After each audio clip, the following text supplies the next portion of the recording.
good morning, and welcome back to Good Morning Tobago right here on Tobago Updates. I am your host, Shenell Felix. And whenever you see me sitting here, it's because we're about to have those conversations that you want to have while I ask those questions that you want asked.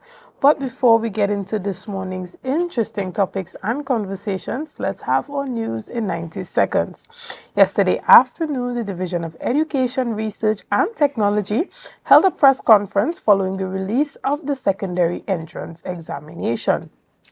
Secretary of the Division, Zorisha Hackett, said the island's 2025 results reveal both promising progress and areas needing further attention for Tobago's educational development. School Supervisor 2, Mr. Philip Rochford, spoke of a new SEA assessment framework to be rolled out from 2025 to 2028 as part of the newly implemented strategies to bridge the gap between students' learning and performance at exams. While planning coordinator of the Office of the Chief Secretary, Bobby Andrews, presented an analysis of the results by gender and year, highlighting specific trends in performance between male and female students over time, providing crucial insights for targeted educational intervention and policy adjustments in Tobago. His data showed that the average student on the island faced great challenges at mathematics. Additionally, following a viral video showing a physical altercation that reportedly took place on a tour boat, glass-bottom boat operators are calling for a boycott of no man's land. According to the boat owners, the incident highlights ongoing issues of unfair treatment, lack of proper regulation, and disputes over access and control of the popular tourist spots. Speaking to Tobago Updates, Michael Frank, owner of Frankie's Tours, said following a meeting, tour boat operators have unanimously decided to revert to original tour routes that was in place prior to COVID-19 pandemic. This route did not include no man's land. He said they believe the decision will maintain order, ensure guest safety, and preserve the quality of the tour experience. In recent times, several food and beverage vendors have occupied the area, offering local cuisine and entertainment. However, there has been public concerns over sanitation and regulations of the spot. And finally, the National Maintenance Security Company, MTS, is reportedly owed a staggering $700 million by several government and state agencies from services rendered. This from Estate Police Association President Derek Richardson, who says the Ministry of Education alone has accumulated almost half of the owed amount. He further stated the company's management is finding it difficult to pay staff salaries on a monthly basis, adding that the company has been left with a heavy financial burden. Richardson said many of the workers who currently earn minimum wage per hour are reeling from the effects which has affected their personal lives and credit ratings. He said many MTS staff members are being turned away from financial institutions when attempting to apply for loans. Richardson called for the Minister of Finance, Dave Tanku, to use the supplementary budget allocation to settle outstanding payments for the period between 2013 to 2025. And that was our news in 90 seconds. Guys, this morning we are talking about one of our headline items.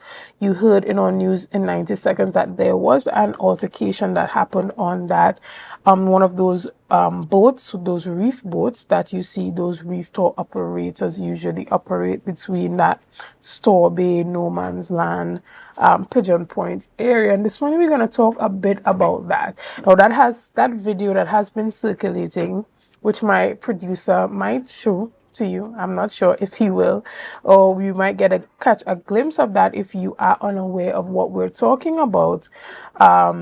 This morning, I have the privilege of sitting here in studio with one of the prominent members of that tour Tour Operators Association. We have CEO of Frankie Tours, Mr. Michael. Frank, good morning and welcome. Good morning to you and to the public. Right. I mean, it's unfortunate that we have to meet this morning under these circumstances. You've been in the business for quite a long time. As I showed you this morning, a photo of when I just started in 2015. I did an interview with you, in Storby, and at the time you still maintain your position of one of the prominent boat tour operators in Tobago. And you've done an excellent job at that, right? But, over time, we've seen that the lack of regulations surrounding boat tour operations within that area has caused some issues. We have a number of unqualified persons who are usually around that area soliciting persons to take tours. And now I can't speak for the persons who are actually operating the boats, because I personally am not aware of who the individuals are that operate the tours and if they are separate and apart from the guys who are outside on the street at the entrance of Storby soliciting persons to go on those tours. And so with the lack of regulations, you often find persons who are unqualified or not in the type of behavior or having the type of conduct that one would want to be portrayed to tourists as being a representation of the Tobago tourism product. Talk to us a bit about what has been done over time to try to regulate the industry. All right. Let's start from a little way back. Tourism in Tobago has been one of the mainstay of the public. Tourism, especially Storby, Pigeon Point, Glass Bottom Boat, employ thousands of people. Thousands of people depend on it for their daily bread, either directly or indirectly. That goes on to No Man's Land and all other sections, from glass bottom boats to people selling food to people taxiing. It's a very wide-ranging business. Now, the direct challenge that we have, as you said, is maybe a whole lot of people touting. Now, these people can come from many different walks of life. There are people from every sector, from the hotels to the guest house to taxi drivers to just the guy on the street. Glass bottom boat has become a situation where everybody can make an easy dollar off of the actual product. The reason for that is because, as you said, it's unregulated and it comes like anybody can sell a tour and everybody can sell a tour. Now, although we have checks and balances in place for you selling a tour, it still boils down to anybody can just print a ticket, and once the person comes and pay their money to you, you're obviously going to let them on. It's business. You're not going to turn it away. And that goes like that for maybe the last 10 years. Now, it's difficult to nip it in the bud. The reason being, it is so widespread and it's going to every single sector of glass bottom boat. And as I would have said before, maybe the only solution is maybe go back to the original ticketing system where you have to purchase a ticket in one spot. But that also has its complications. Because what will happen is that somebody might book something beforehand, pre-book something, and then if they come and they have to go into a ticketing system where they have to go again and like usually rebook it again, they might not want to go on this particular boat or that particular boat. No, okay, I'm glad that you raised that. We're going to continue. But I'm glad that you raised that as being a key concern, because Trinidad and Tobago is not the only place where these type of boating systems operate. Now, we have a lot of places throughout the world. You could even look at first world countries like the Netherlands, where you often see they have those boat tours going through the canals. Persons are able to pre-book and they come and they scan their QR code before they go onto the boat, or they can purchase a ticket right there at that place, right? So in terms of regulating the industry, there are frameworks that we can look at that works. A person can go up to the ticket booth and choose which boat they want to go on based on the time that the boat is leaving.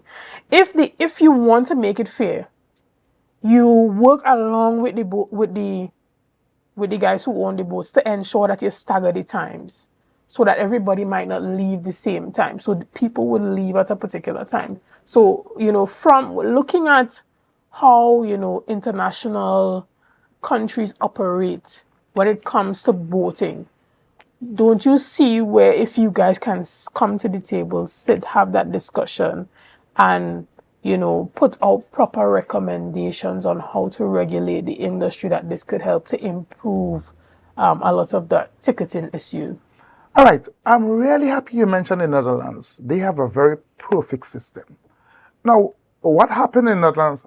Well, I tend to look into anything tourism anywhere I am in the world. And what happens in the Netherlands is that they have not just one ticketing system, but every boat have its own ticketing position. So if you book for boat A, you can go to maybe over the canal bridge. If you book for boat C, you can go up in the promenade. That's how they do it. That is a very nice projection here, and that can apply here and work.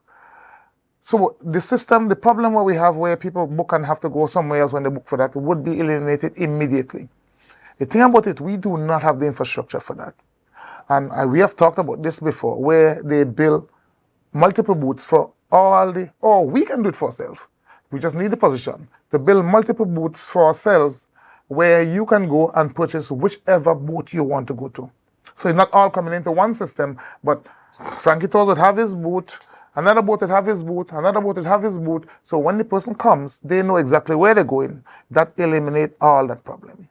Then there's no need for people all over the place selling tickets and all that. That's a really good thing. And I've looked at Netherlands a couple of times already. I've been on their boat many times, and I like how they operate. I like it too. Yeah. So, and I think it's something that we can look at that framework and see how we can pattern it, because it also removes that element of allowing anybody who just decide that, today I just want to go down to Storby and hustle. Yeah, it does. So it's a very nice Now, model. you have had persons going on social media and expressing their total disgust with how this industry has evolved because of its unregulated nature, and therefore calling for legislation to help to structure the industry better. When we talk about legislation, we talk about legislation as it pertains to employment within the industry, stating that boat tour operators, assistants, engineers, whatever positions are there on the boat should be regulated and contracted.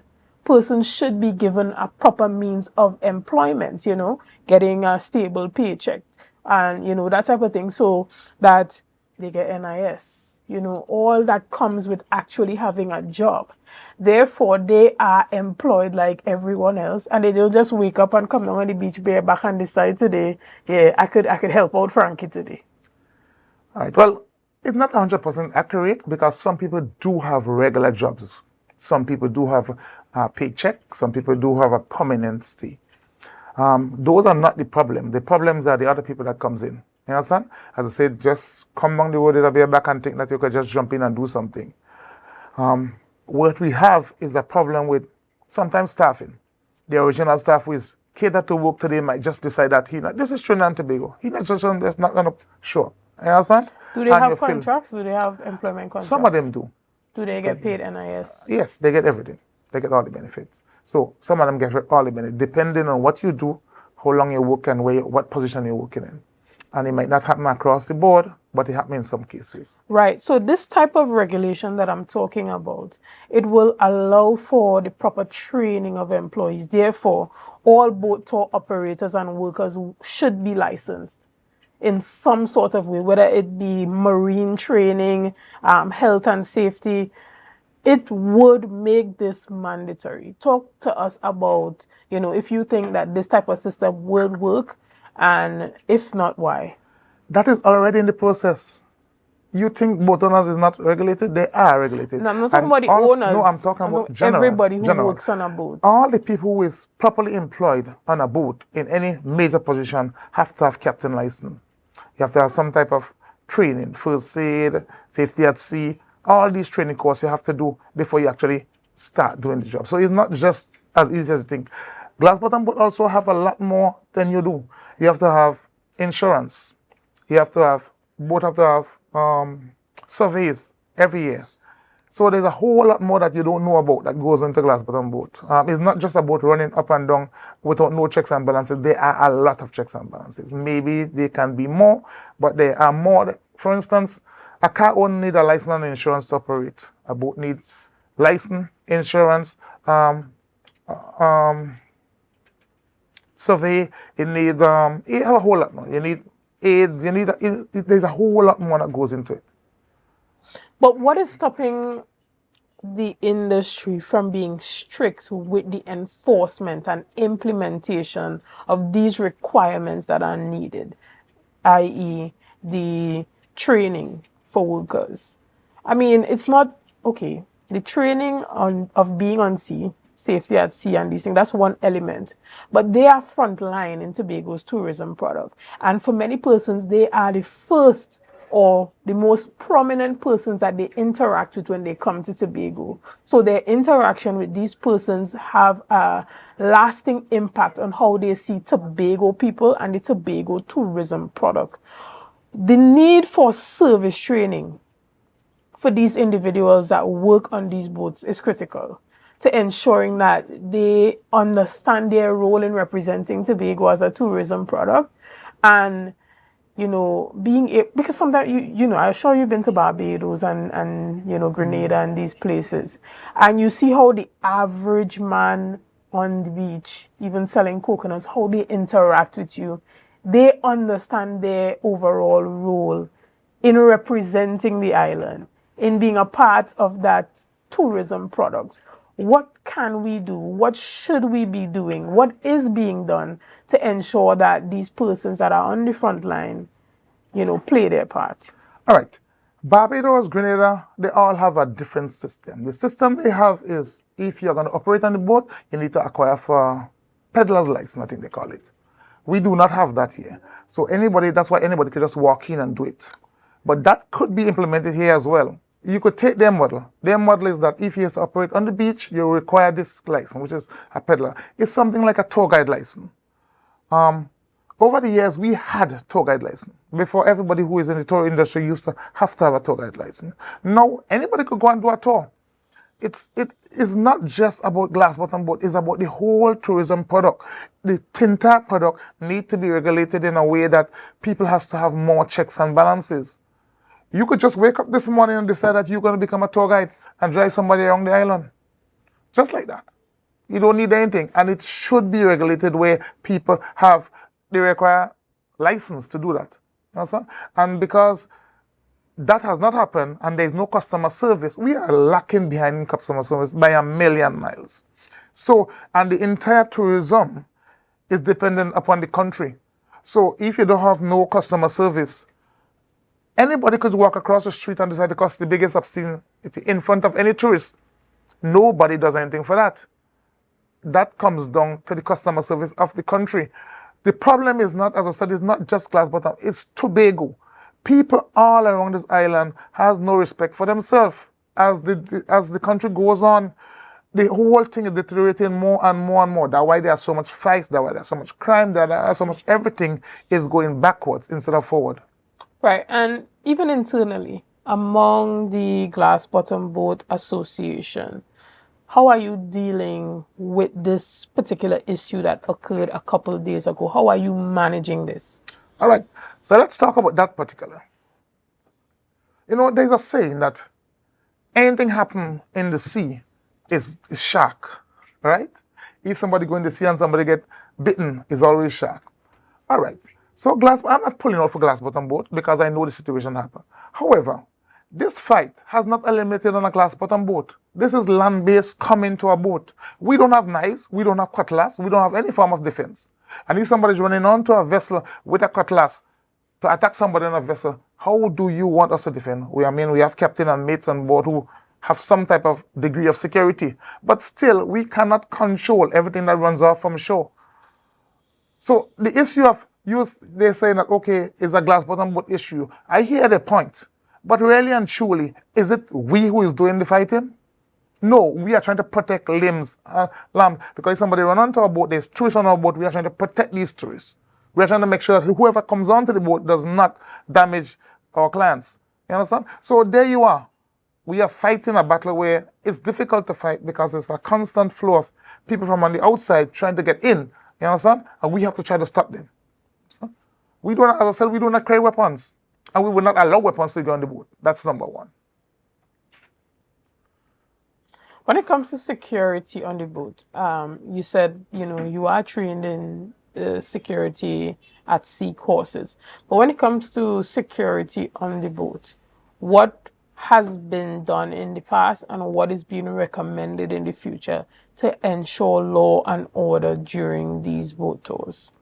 To be honest with you, there are no major type of security. The one type of security we have is we depend on our deckhands, which might be 2 or 3, and the captains to control law and order on the vessel. As I said, we don't carry weapons, so we depend on telling people, look, don't do this, don't do that, don't go here, don't do that. But when you are faced with external threat that comes in from outside, you don't know what they're coming with. And if somebody's running from shore to a boat, then you can't stop it unless our crew is downstairs and could be able to fight them off downstairs. So it's not just a matter of glass bottom boat, it's a matter of how do you stop a threat from on the outside? It's difficult. And there are no system in place that is going to be there all the time for you. It's the same like if you're on land. If you're on the streets and somebody have a fight on the outside and you have a supermarket or a shop, the person will look for security. They will run into a building. You cannot stop the attacker from coming in unless you have lots of security there. And that's the same situation that is happening here. So, although, yes, glass bottom boat might have been in the position, it's a position that you can't really stop. Right, and we heard the Secretary for Finance in her budget presentation for 2026 fiscal year indicate that tourism is one of the major areas for investment. How is the industry, expecting to feel affected by that budget? How are you expecting it to trickle down to you? What do you want to see? Well, the amount I want to see personally, I don't think they have enough in the budget to do it. But the fact remains that any little bit we get is a help. There are so much ideas out there, so much ideas in our head spinning around. To get it into reality is a problem. There are too much red tapes. Making things happen is a problem. And then also, beside the red tapes, even if you do come with a solution, we move slow here. So you might have come with a solution today, and it would not interact or get into the heads until next 10 years. Right. But you see the Secretary indicating that now tourism-based businesses are, being welcomed to apply for BDU grants, loans, and other facilities that are available to give funding to enhance businesses. From the perspective of the Reef Tour Operators Association, are you doing the work to alert, members of the industry that, hey, these things are available for us to now take advantage of to help move and progress the industry? Well, I'm sure most of them or all of them would have already seen what they said and read what they said. So it's out there to be taken if you want to take it. Money does not fix the problem, to be honest with you. What we need is more stringent application of laws, more stringent application of policing. The beach has become a free fall. And because it become a free fall, it has to be stopped somewhere. We have to have something that stops everything from just coming in however it wants and doing whatever. So although money could play a part into that, maybe it's better to be used as a more proactive defense than active defense. I want to stop things before it happens. Things like where we just talked about where somebody can run from shore to onto a boat, that should be prevented there. You're not even supposed to take a weapon on no man's land. This is a tourism area. So why is it there in the first place? Why people could be openly walking around on the beach or the street with a firearm in their hand, or in their waist? These things has to be stopped before they can get to them, because these are what is creating the problem. It's trickling in slowly because the lawlessness of the country is falling apart. It's on every sector, you can see it.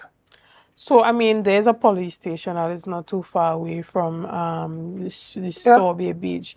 yeah, You calling for more patrols on the beach, and there are securities that are security officers who are assigned to Storby, but they are not equipped to deal with the type of activities that we see happening there. yeah. So, are you calling for greater patrols from the police station nearby on the beach on a regular basis? Well, I'm not saying the police is not doing a good job. They do a really good job. And especially those bikers that drive around, they do a really good job. But they're only few. And they can't be everywhere all the time. Also, there could be other form of monitoring. Maybe more cameras. They can pick up hotspot before it happens. If they have camera in place in all the different sectors that the hotspot might occur. Um, the security on Storby, they don't have any teeth. They're just women or men walking around with their hands. They can't stop anything. They can't do anything really. Unless you give them some teeth. Maybe give them a firearm. Maybe give them some type of thing that people could respect. They're just there. They're just like me and you walking around the streets. You know something? The biggest safety net we have may be the same community that live in Storby or Pigeon Point, because they would protect their industry because they know this is where they're making their bread and butter from. So if somebody come in acting strange or doing something strange or even trying to thief something, the community just come together to fight them. You understand? So that might be our biggest security. But the thing about it, we are still just normal persons. We are not trained to deal with this. But of course, we're going to stop somebody thieving something because that will affect us in the long run. Understood. Well, Mr. Frank, we want to thank you so much for your time this morning, and we hope that some intervention, gets done that helps to regulate the industry and enforce effective policies for the further development of that industry, which is a front-facing view of Tobago's tourism product. So we're going to take a quick break right here, and we'll be back with much more conversation right after this. See you soon.